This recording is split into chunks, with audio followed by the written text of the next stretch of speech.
நாராயணியம் 88வது தசகம். மற்ற லீலைகள்.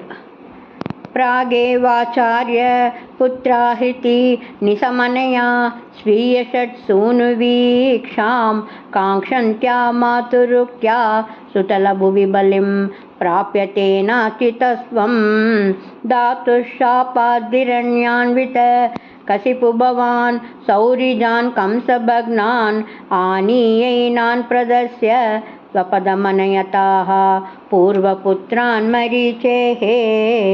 श्रुतदेव इति श्रुतं द्विजेन्द्रं बहुलास्वं नृपतिं च भक्तिपूर्णं युगपत्वमनुग्रहीतु कामो मिथिलां प्रापिततापसै समेतः. गच्छन् विमूर्तिर्उभयोर्युगपन्निकेतम् एकेन भूरिविभवैर्विहितोपचारः अन्येन तद्दिनभृतैश्च फलौदनाद्यैः तुल्यं प्रसेदितददात च मुक्तिमाभ्यां. भूयो तद्वारवत्यां द्विजतनयमृतिं तत्प्रलापानपि त्वं को वा दैवं निरुन्द्यादिति किल कथयन् विश्ववोडाप्यसोडाः जिष्णोर्गर्वं विनेतुं त्वयि मनुजैदित्या कुण्डितां चास्य बुद्धिं तत्त्वारूढां विधातुं परमतमपद प्रेक्षणे नेति मन्ये. नष्टा अष्टास्य पुत्रा पुनरपि तव तूपेक्षया कष्टवादः स्पष्टो जातो जनानामत तदवसरे द्वारकामापपातः. मैत्र्या तत्रोषितोऽसौ नवमसुतमृतौ विप्रवर्यप्ररोदं श्रुत्वा चक्रे प्रतिज्ञाम् अनुपहृतसुतः सन्निवेशे कृशानुं मानीसत्त्वामपृष्ट्वा द्विजनिलयगतो बाणजालैर्महास्त्रैः रुन्दानस्तुतिगेऽहं पुनरपि सहसा दृष्टनष्टे कुमारे. यां यामैन्द्रीं ततान्याः सुरवरनगरीर्विद्यया साध्य सद्यो मोगोद्योगपतिष्यन् हुतभुजि भवता सस्मितं वारितोऽभूत्.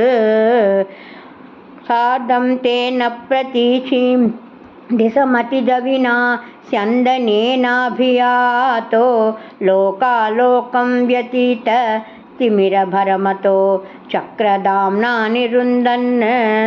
चक्रां सुक्लिष्टदृष्टिं स्थितमतविजयं पश्य पश्येति वारां पारे त्वं प्राददर्शः किमपि हि तमसां दूरदूरं पदं ते.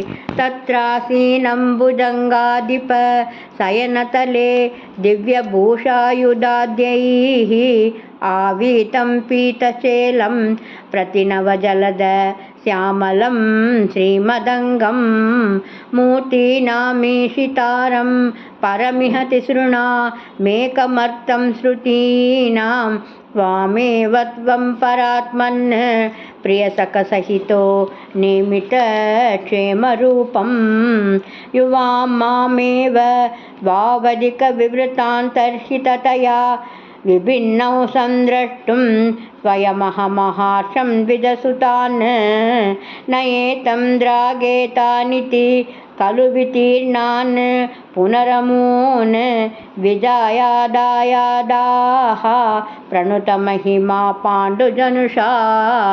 एवं नानाविहारैर्जगदभिरमयन् वृष्णिवंशं प्रपुष्णन् ईजानो यज्ञभेदैः अतुलविहृतिभिः प्रीणयन्नेन नेत्राः.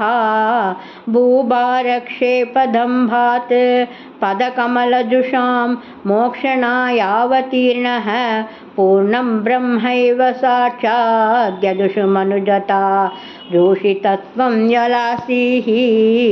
प्रायेण द्वारवत्या मौर्तदयितदा नारदस्वद्रसार्द्रः तस्मालेभे कदाचित् खलु सुकृतनिधे त्वत्पिता तत्त्वबोधं भक्तानामग्रयायी स च खलु मतिमान् उद्धवस्त्वत्त एव प्राप्तो विज्ञानसारं स किल जनहिता यादुनास्ते बदर्यां सोऽयं कृष्णावतारो जयति तव विभो यत्र सौहार्दभीति स्नेहद्वेषानुराग प्रभृतिभिरतुलैरस्रमैर्योगभेदैः आर्तिं तीर्त्वा समस्ताम् अमृतपदमगुः सर्वतः सर्वलोकाः सत्वं विस्वातिशान्त्यै पवनपुरपते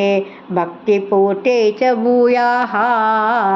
गुरुवायूरप्पा चरणं सर्वत्र गोविन्दनामसङ्कीर्तनं गोविन्द गोविन्द।